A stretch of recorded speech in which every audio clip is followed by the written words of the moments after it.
Hello friends, this is Catherine Marie, and you are listening to Long COVID Real Talk, aka Real Talk about Long COVID with Catherine Marie. Today I wanted to tell you about a little outing that I had because, as you know, these are very precious. And it made me realize that, like in Spanish, there's a term called vale la pena, and it just means like, is it worth the pain? And usually you say like, no vale la pena. But I think that in this case, the pain is worth it, because even though I'm laying in bed and really wiped out, I'm really grateful that I had some time in my neighborhood today. This morning, I knew that I was going to need to rest more because we, for the first time in many months, we went to the beach. And I didn't really do much. I just kind of sat under the, we have a Sun Ninja, which is a little overhead tarp type thing that you fill the bottoms with. Instead of stakes, you fill the bottoms with sand, then you use a couple of sticks to poke up and to keep it above your head so it's not falling on you. But it was just nice to just put my feet in the sand, and it felt like a ton of energy expenditure because, just driving there and carrying all the stuff and setting everything up. And, I didn't do much, and I kind of laid down on the blanket and kind of slept a little bit while my husband and little one were playing in the ocean. But, it was still really good to be there, and I messaged my sisters and I said, can you guys please tell me that someday I'm going to be able to run with my daughter again? And they were like, yes, you absolutely will be able to run with your daughter someday again. And I said, okay, thank you. And then, of course, we all crashed when we got home yesterday. And then today I dropped off my little one at a babysitter's because I knew that I would need more time to rest today after yesterday being so much.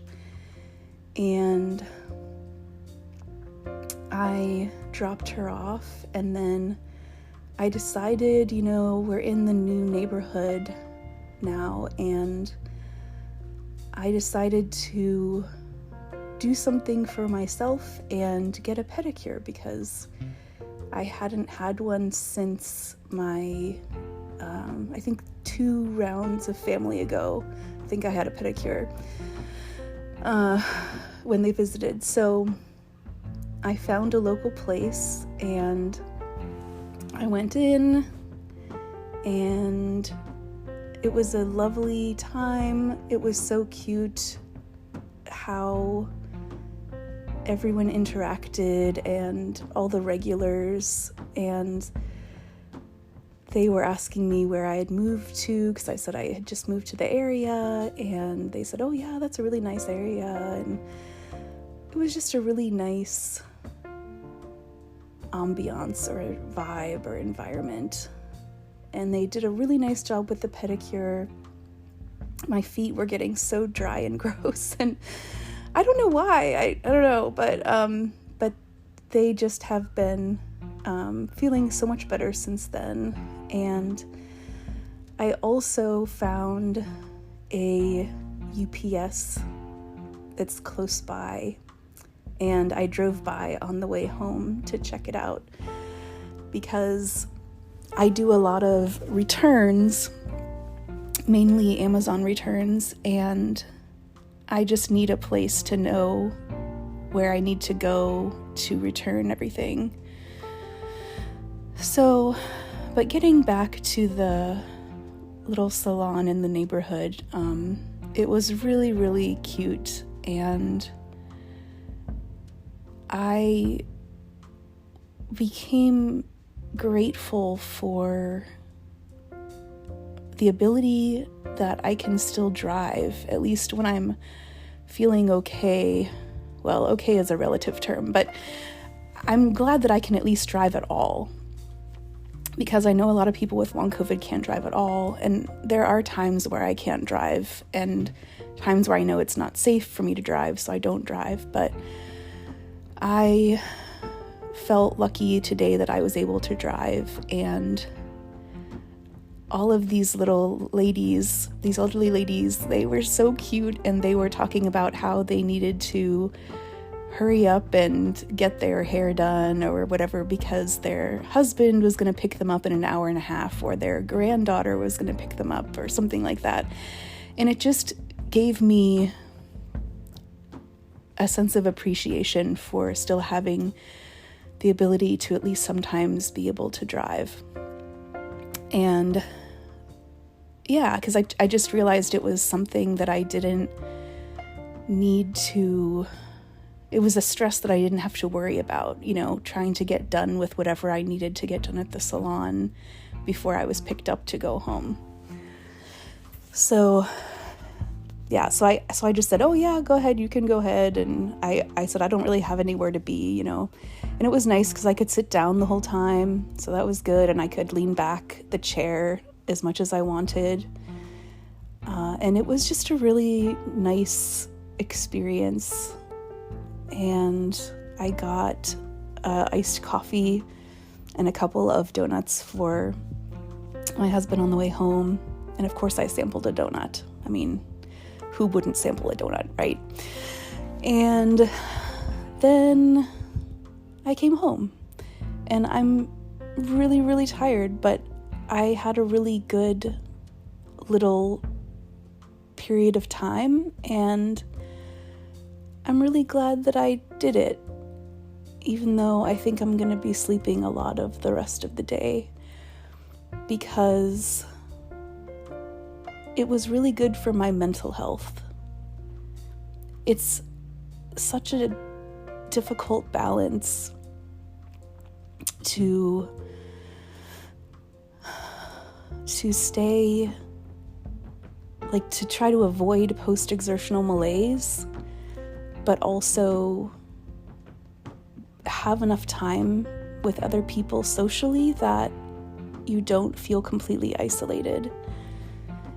And I cannot remember where it was, but I heard of some sort of study where they were talking about the people that were most happy or lived longer or something like that. It was like some positive thing with longevity, was if you enjoy talking to people in your regular life, like people that you don't know, that you just kind of say hi to somebody at the gas station who's filling up next to you, or some like talking to the person in the checkout counter in the supermarket, or talking to other people in the salon. And I realized, yeah, this is a really important thing to kind of be part of the fabric of the neighborhood. And it kind of made me excited to be here and living here, because I feel that this neighborhood much more closely embodies the type of people that we are. I don't know how to explain it. I guess a lot of the parts of the area where we live is very wealthy, and I did not grow up with money, so I always feel like a poser or something, even though I'm well educated and I could live there, but I prefer to not, and I prefer to live with people that are more like down to earth and stuff. Not to say that people who are more wealthy are not down to earth, but it's just the chances of it are less likely, I think. So anyway, So I'm really happy to be back in my bed, and I'm gonna try to better balance my mental health with trying to avoid post-exertional malaise. And I also yesterday was realizing that I need to try to reach out to more people, because when you have long COVID, your world feels super small because nobody understands what you're going through, and it's hard to try to explain it, because even if you sound okay for a few minutes when you're talking to them, they don't see you when you're bedbound or having trouble with word finding or something. So it's hard to get people to get it, and they don't really want to get it. So it's hard to want to be around other people sometimes because of the frustration of that. But what I've noticed just in the last day or so is, excuse me, if I try to reach out to people that I haven't reached out to in a really, really long time, just do it really slowly, nothing crazy, nothing too fast, but just reaching out to them and seeing what their life is like. And, I feel like it's really easy to get lost in our own suffering because it sucks and we feel really alone. And yeah, I mean, it does suck, and we do feel alone. That's real. That's legit. I don't mean to minimize that in any way, but I think that thinking about other people and seeing how they're doing, and most people who, at least down to earth type people, they're usually fine with telling you something that isn't going right in their life.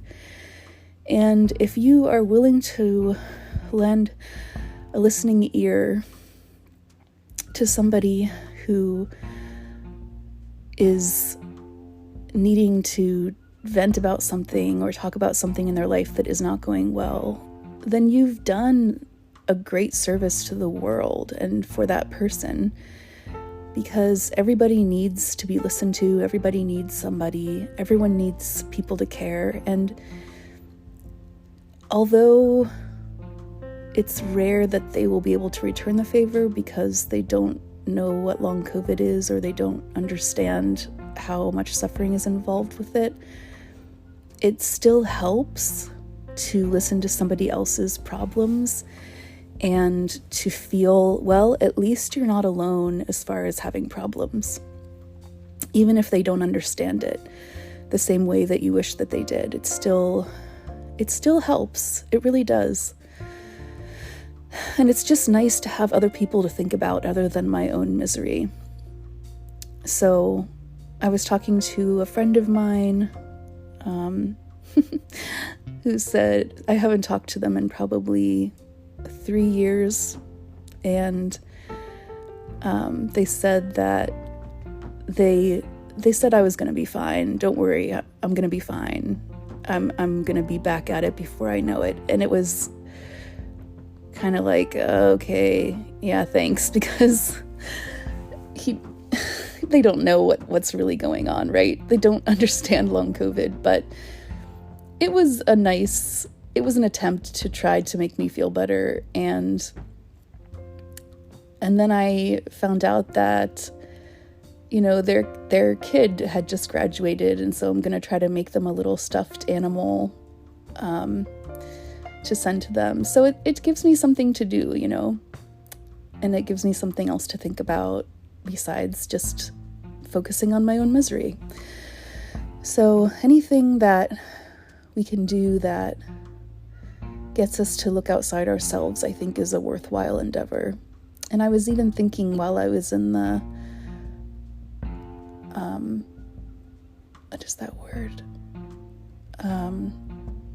The salon today, that I was thinking, gosh, I wish I knew some of these ladies and I could have just given them a ride home, just go pick them up, like, oh, okay, we're gonna, like be the little salon bus, that picks up all the older ladies around the area. I don't know, it just sounded like a cute idea, but I'm really in no shape to do that right now, but it's just a nice thought. And it did make me feel grateful that I can still drive, at least sometimes. So anyway, that's it for today. I'm really, really tired, but I wanted to still say all of this and record it before I forgot, because it's good. It's basically like Mr. Rogers, it's a beautiful day in the neighborhood if you just kind of get out in the neighborhood. So I hope you're having a great day, and we'll talk again soon. Okay, take care. Bye.